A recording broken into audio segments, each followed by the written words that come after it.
First of all, the EPAC TV News welcomes. Patriot Day की थरम अमा late Alhaj MD Alimuddin former chief minister memorial public charitable trust न सिंधुना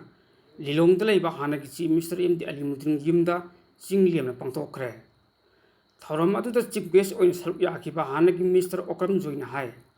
मथौना लेना नुफा थोंग थेंगन नुफा अद बीबे सिरगी एंबा अकोगी award reward like सिगी award से मस्ती एंडो रिवार्ड लेके विक्टोरिया प्रोसेस मथि कनाडा CJW ग्रांड से पीएम होंगोंग लांगी रेमासी अदुना होंगोंग की लांग मणिपुर सोंग की लांग तरा की लांग के आई मसी के काम करके आई कोई मसले का ngang को और भी याम सांग ngang के नहीं है रुका ngang को याम ले रहे अरे भी याम सेंग में नहीं ना ओए कोई कर जो जो है नहीं ना राय की कोई बदलती है कर हम तो याम देना है तो नहीं समझ गया अब ना तो ये है ही बात ताकि आगे से ही बात कोई ही बात है नहीं तब की मत करती बात फांसी तो वहाँ की बात मददी मकान में और प्लेयर था लोग अलग प्लेयर तो नहीं बात सीरियल में आया तो मस्जिद मधु ड्रामा वाले प्लेयर तो अरे कंगलों रोबोट सगल का लेन था मधु करम बम्मत मौके पर भी आया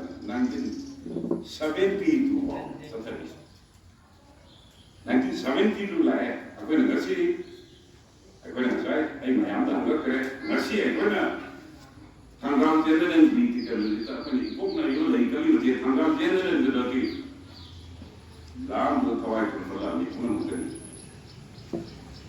आधा जिला कोस्ट हो देखी और प्लेयर दा जिला कोस्ट हो अलग को नंदना मारे वक्त चंग नंदना सीरो में कवाई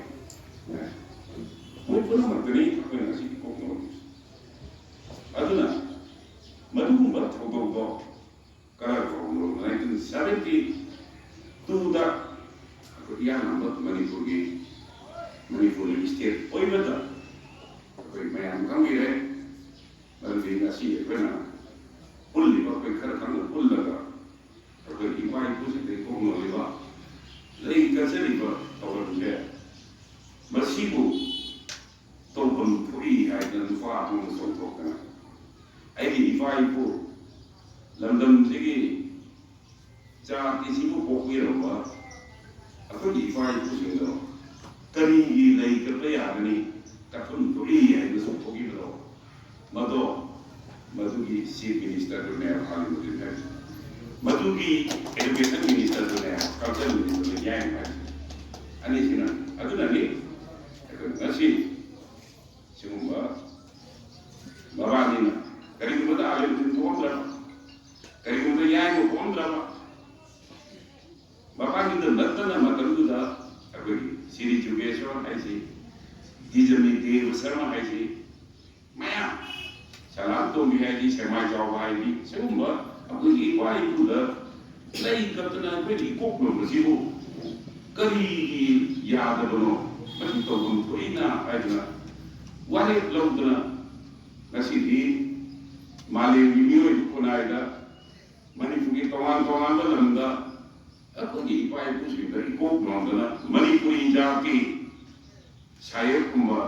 निमित्ता दबा अनुकुंबा लोयरम संदोपा जाति दो मधुगी मायोका लान थेंगरो नंबा अनुकुंबा जाति दो अनुकी मसा मसुनी हाइड नसी माले दे दे को जेरिंग से मकोई खरा दो अनुकी मपान है वो कौन दबा को नहीं अकोई निंग तंबगी निंग तंबगी निंग तंबगी जाति की इच्छाम सिने लाका निंग तंबगी इचे नसीबी अमोना 1972 की मतुंगा इनोट के आगे लोगों ने चेलनी रिचेंज है अलीमुद्दीन पोंद्राबा मतुंग की सरकार है उनकी एक कोई फंग मोया कोई लोग फंग नहीं लेंगे अदुनी एक बना कसी की इतिहास की करोना मफमसिदा अखोई पांथोकनिंबगी मरमनि अया अखोई लेगिदबा महमूद आलिमुद्दीन अꯩꯅ ꯈꯪꯅꯕꯁꯤ 1966 ꯑꯗꯨꯋꯥꯏꯗ ꯑꯩꯁꯦ ꯊꯕꯛ ꯐꯪꯗꯕꯅ ꯊꯕꯛ ꯑꯃꯗ ꯍꯥꯞꯄꯤꯔꯒ ꯆꯠꯂꯨꯕꯗ ꯑꯩ ꯈꯪꯅꯔꯛꯄꯅ ꯁꯨꯝ ꯇꯤꯟꯅꯈꯤꯕꯗꯨꯅ ꯍꯣꯠꯅꯕꯗꯤ ꯌꯥꯝꯅ ꯂꯨꯅ ꯅꯨꯡꯁꯤꯅ ꯇꯤꯟꯅꯔꯛꯏ ꯂꯣꯏꯅꯅ ꯍꯥꯏꯔꯤꯕ ꯃꯇꯝꯗꯨꯒꯤ ꯑꯍꯜ ꯃꯌꯥꯝꯁꯦ ꯑꯩꯈꯣꯏ ꯇꯤꯟꯅꯖꯔꯦ ꯑꯩꯈꯣꯏ ꯃꯣꯏ ꯑꯩꯅ ꯌꯥꯝ ꯉꯛꯄꯗꯤ ꯑꯩꯈꯣꯏ ꯑꯩ ꯉꯁꯤ ꯇꯥꯡꯈꯠꯈꯤꯕ ꯊꯣꯡꯒꯦ ꯑꯩꯈꯣꯏ ꯑꯃꯅ ꯑꯩ ꯉꯁꯥꯏ ꯄꯟꯖꯈ꯭ꯔꯦ ꯃꯗꯨ ꯃꯅꯤꯄꯨꯔꯒꯤ ꯁꯣꯛꯅꯤꯡꯕ ꯈꯣꯡꯖꯣꯝ ꯂꯥꯟꯗꯣ ꯇꯔꯥꯏꯕ ꯂꯥꯟ ꯅꯠꯇꯦ ꯒ꯭ꯔꯥꯟꯇ ꯚꯤꯛꯇꯣꯔꯤꯌꯥ ꯀ꯭ꯔꯣꯁ ꯄꯤꯔꯤꯅꯤ ꯈꯣꯡꯖꯣꯝ ꯂꯥꯟꯒꯤ ꯑꯔꯥꯏꯕ ꯅꯠꯇꯦ ꯚꯤꯛꯇꯣꯔꯤꯌꯥ ꯀ꯭ꯔꯣꯁ ꯍꯥꯏꯁꯦ ꯏꯠꯁ ꯍꯥꯏꯌꯦꯁ ꯑꯩꯈꯣꯏ ꯀꯩꯅꯣꯅꯦ ꯁꯤꯗꯒꯤ ꯍꯦꯟꯅ ꯃꯊꯧꯅꯥ ꯐꯕ ꯃꯔꯤꯡꯖꯦꯜ ꯃꯊꯧꯅꯥ ꯀꯠꯊꯣꯛꯄ ꯉꯝꯕꯗ ꯄꯤꯕ ꯂꯥꯟ ꯑꯦꯋꯥꯔꯗꯁꯤ ꯀꯩꯅꯣ ꯂꯩꯇꯦ ꯑꯩꯈꯣꯏꯒꯤ ꯕ꯭ꯔꯤꯇꯤꯁꯇ ꯑꯗꯨ ꯐꯪꯉꯦ ꯑꯅꯤꯁꯨꯕꯗ ꯈꯣꯡꯖꯣꯝꯗ ꯁꯣꯛꯅꯈꯤꯕ ꯂꯥꯟꯗꯣ ꯑꯩꯈꯣꯏꯒꯤ ꯅꯤꯡꯇꯝꯕ ꯀꯟꯕꯗ ꯑꯩꯈꯣꯏ ꯅꯤꯡꯇꯝꯅ ꯍꯤꯡꯖꯒꯦ ꯅꯠꯇ꯭ꯔꯒ ꯅꯤꯡꯇꯝꯕꯒꯤꯗꯃꯛ ꯑꯩꯈꯣই ꯁꯤꯖꯈꯤꯒꯦ ꯍꯥꯏꯕ ꯃꯗꯨ ꯁꯣꯛꯅꯈꯤꯕ ꯂꯥꯟꯗꯣ ꯃꯗꯩꯗ ꯃꯌꯥꯝ ꯅꯤꯡꯁꯤꯡꯕꯤꯒꯅꯤ ꯑꯩꯈꯣই ꯀꯩꯅꯣꯗ ꯀꯌꯥꯅꯣ ꯃꯥꯔꯆꯀꯤ 30ꯔ ꯀꯩꯅꯣꯗ ꯑꯁꯥꯝꯒꯤ ꯆꯤꯐ ꯀꯃꯤꯁꯅꯔ ꯀ꯭ꯋꯤꯟꯇꯟ ꯂꯥꯛꯑꯒ ꯂꯦꯐꯇꯤꯅꯦꯟ ꯕꯪꯀꯕꯔꯔꯤꯔ ꯀꯩꯅꯣ ꯑꯃꯅ ꯇꯤꯀꯦꯠꯀꯤ ꯌꯨꯝꯗ ꯆꯪꯂꯒ ꯐꯥꯅꯦꯅ ꯇꯧꯋꯦ ꯃꯗꯨꯗ ꯐꯥꯅꯦꯅ ꯇꯧꯕ ꯀꯥꯟꯗ ꯑꯗꯨꯗ ꯂꯩꯕ ꯃꯨꯁꯂꯤꯝ ꯅꯨꯄꯥ ꯑꯃꯒꯤ ꯃꯃꯤꯡꯗꯨ ꯀꯥꯎꯈ꯭ꯔꯦ ꯍꯕꯤꯜꯗꯥꯔ ꯑꯣꯏ ꯀꯔꯤ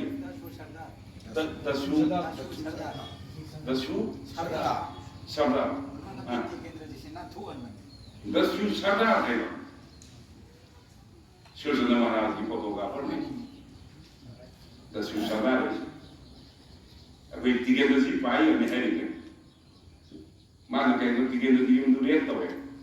टिकेंद्र जी ले रहे हैं तो कौन जा ले रहे हैं वो और उनका रेट तो ले रहे हैं तो टिकेंद्र जी पाई हमें है ना मैं आई नहीं मतलब कि दस्यु सरदार है तो मैं उनका क्या माँ अगर ये माँ आके मैं बचाने की अभी तो इंग्लैंड नहीं मुझे खालेंगे पर मैं आका अब मतलब अगर ये अभी तक कुछ ना काम लोग तो सीख तो काम लोग नहीं आओगे लगा मतलब तो कि अरे बनिंग तब कि लाभ तो सोंगे की बताओ मैं ते आओ पागल है वो खाए तो है कोई पूरा मार्केट यूनिटी तो सोंगे की लाभ है निंग तब तो करना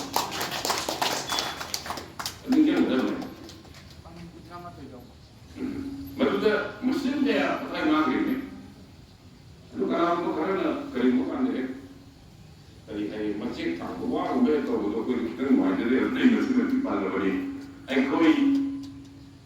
मणिपुर की नहीं तम्मा मणिपुर की इज्जत मणिपुर की मिंजर ऐसी भारत वर्ष की चावल ले बात किया तो तिरंगा सिंधुदुला भारत की बनाएगा अरंग तवान दुलानी से एक कोई कटो की वाईफाई जिसकी दुलानी एक कोई कटो की वाईफाई सिंधु नची एक कोई ना सिंथा ने कौन कौन लावी बचे मतम मधुकी मामद आलिमुद्दीन दुसिंगवा सरकार की मपाने मन को बला अपना मपाने होते कौन तो देखो मधुनी नची एक कोई औगो की मरु है अगर अदुना अगर एक सिनुम्बा आगे की तांग तना होंगे वही ना अप्रैल की तांग वे कुलुंबा होंगे अगर मतलब उदा मोहम्मद आलिमुद्दीन ना मतलब कि चीफ सेक्रेटरी किस तरह की ने डीजीपी मतलब भोपाल में हाँ मतलब भोपाल में डीजीपी है कि आईजीपी मतलब भोपाल में मतलब ना सीधी 13 अगस्त की बीत की थर्माल जेंडर लेंगे एक अथवा कुछ नहीं मौका लेकर किया जाएगा मतलब तो बनो वो इतना मोना अकोई आईडी वो बोली ना ट्रे सम ꯑꯇꯣꯞꯄ ꯋꯥꯔꯤ ꯁꯥꯟꯅꯕꯗ ꯂꯤꯕꯗꯨꯅꯤ ꯑꯩꯈꯣꯏꯅ ꯉꯁꯤ ꯊꯝꯒꯗꯧꯔꯤꯕ ꯋꯥꯁꯤꯗꯤ ꯌꯥꯝꯅ ꯃꯥꯒꯤ ꯆꯤꯐ ꯃꯤꯅꯤꯁꯇꯔ ꯑꯣꯏꯕꯤꯔꯝꯕ ꯑꯩꯈꯣꯏ ꯑꯃꯔꯣꯝꯗ ꯍꯥꯏꯔꯗꯤ ꯃꯅꯤꯄꯨꯔ ꯇꯥꯟꯖꯥ ꯑꯃꯅ ꯄꯣꯛꯄꯤꯔꯕ ꯍꯥꯏꯇꯥꯔꯦ ꯃꯅꯤꯄꯨꯔ ꯖꯥꯇꯤꯁꯤꯕꯨ ꯇꯥꯟꯖꯥ ꯑꯃꯅ ꯄꯣꯛꯄꯤꯔꯕꯒꯤ ꯃꯥꯒꯤ ꯁꯨꯃꯥꯡꯗ ꯇꯧꯔꯕꯅꯤꯅ ꯃꯁꯦ ꯔꯦꯀꯣꯔꯗꯦꯠ ꯑꯣꯏꯒꯗꯧꯔꯕꯅꯤ ꯑꯗꯨꯅ ꯀꯅꯥꯒꯨꯝꯕ ꯑꯩ ꯍꯟꯗꯛꯀꯤ ꯊꯧꯔꯝꯁꯤ ꯏꯕꯣ ꯃꯣꯏ ꯏꯃꯨꯡ ꯑꯉꯥꯡꯁꯤꯡꯅ ꯑꯩꯈꯣꯏ ꯁꯨꯃꯥꯏꯅ ꯊꯕꯛ ꯑꯃ ꯇꯧꯒꯦ ꯑꯩ ꯌꯥꯎꯕꯤ ꯌꯥꯕ꯭ꯔꯥ ꯍꯥꯏꯕꯗꯤ ꯐꯔꯦ ꯑꯩ ꯌꯥꯎꯒꯦ ꯑꯗꯨꯒ ꯃꯁꯤ ꯍꯧꯖꯤꯛ ꯍꯦꯛ तसेंगना थेंगना हेक्ता वारी सामौबा हायरगदि अखोई पुलौगी चावबा साइडफिन पुलौगी चावबा साइडफि टेलीफोन तौगे न तौकानमा टेलीफोन खुमखिगा